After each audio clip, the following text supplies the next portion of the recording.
Hello everyone, Assalamu alaikum. In the very last video, we have discussed about Newton's law of gravitation, and today we are going to perform a numerical problem related to it. First of all, let me read out the question for you.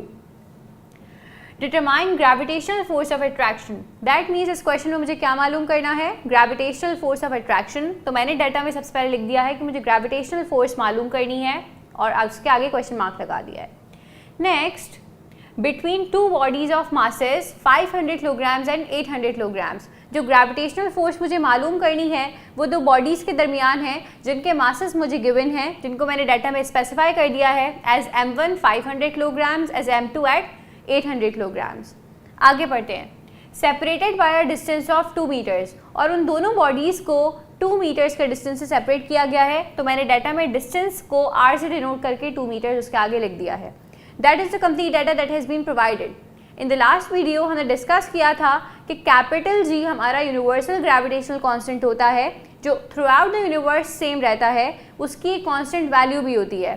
That is 6.67 exponential -11 newton metre square पर kilogram square. If you remember तो हमने last video में gravitational force के लिए एक formula भी derive किया था which is F is equals to G m1 m2 upon r square. That means अगर मुझे ग्रेविटेशनल फोर्स कैलकुलेट करना है तो ये सारी चीज़ें मेरे पास मौजूद होनी चाहिए. चेक कर लेते हैं क्या हमारे पास यूनिवर्सल ग्रेविटेशनल कांस्टेंट है. यस, हमारे पास क्वेश्चन में गिवन है. क्या मेरे पास m1 and m2 masses provided हैं. यस, ये दोनों की वैल्यूज़ भी मुझे क्वेश्चन में प्रोवाइड की गई हैं. लास्ट, मुझे डिस्टेंस प्रोवाइड किया गया है. यस, मुझे क्वेश्चन में डिस्टेंस प्रोवाइड किया गया है. दैट मीन्स अब मैं ग्रेविटेशनल फोर्स कैलकुलेट कर सकती हूँ. इन द वेरी नेक्स्ट स्टेप अब मुझे क्या करना चाहिए, मुझे इन सारी चीज़ों की वैल्यूज़ पुट कर देनी चाहिए. तो मैंने G के रिप्लेसमेंट पे उसकी वैल्यू लिखी, m1 के रिप्लेसमेंट पे उसकी वैल्यू लिखी, m2 के रिप्लेसमेंट पे उसकी वैल्यू लिखी और r की जगह मैंने 2 लिख दिया और उसके ऊपर स्क्वायर लगा दिया है जो मेरे फॉर्मूले में मुझे गिवन था. आगे बढ़ते हैं. सबसे पहले मैंने 500 और 800 को मल्टीप्लाई करवा दिया एंड दैट गिव्स मी 400,000 और मैंने 2 के ऊपर स्क्वायर अप्लाई कर दिया, दैट गिव्स मी 4. 6.67 एक्सपोनेंशियल -11 को मैंने एज इट इज़ रहने दिया है. अब मैं क्या करूँगी, अब मैं इसको एक्सपोनेंट की फॉर्म में कन्वर्ट करूँगी और दैट विल बिकम 5 एक्सपोनेंशियल 5, क्योंकि सारे ज़ीरोज़ कहाँ पर लगे हुए थे, राइट हैंड साइड पर लगे हुए थे, तो सारे पॉजिटिव में ऐड हो जाएंगे एक्सपोनेंट के अंदर. अब मेरे पास जो वैल्यू है दैट इज 6.67 एक्सपोनेंशियल -11, 4 एक्सपोनेंशियल 5 और डिवाइड हो रहा है 4 से. आपको एग्जाम में साइंटिफिक कैलकुलेटर अलाउड नहीं होता, तो आप साइंटिफिक चीज़ों को सॉल्व नहीं कर सकते with a calculator.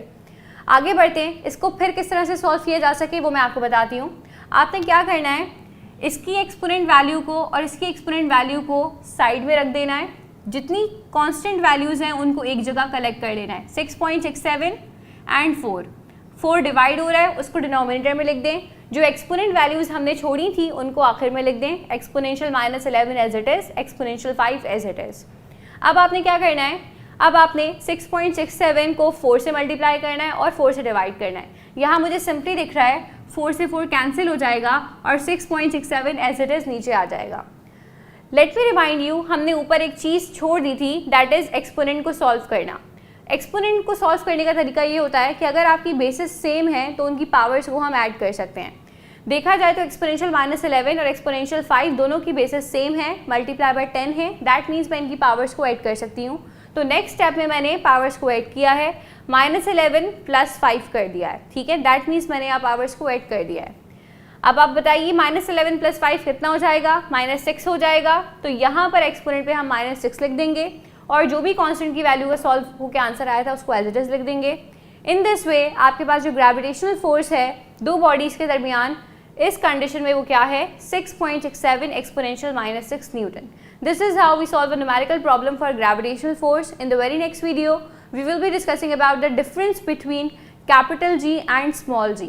Till then, अल्लाह हाफिज़.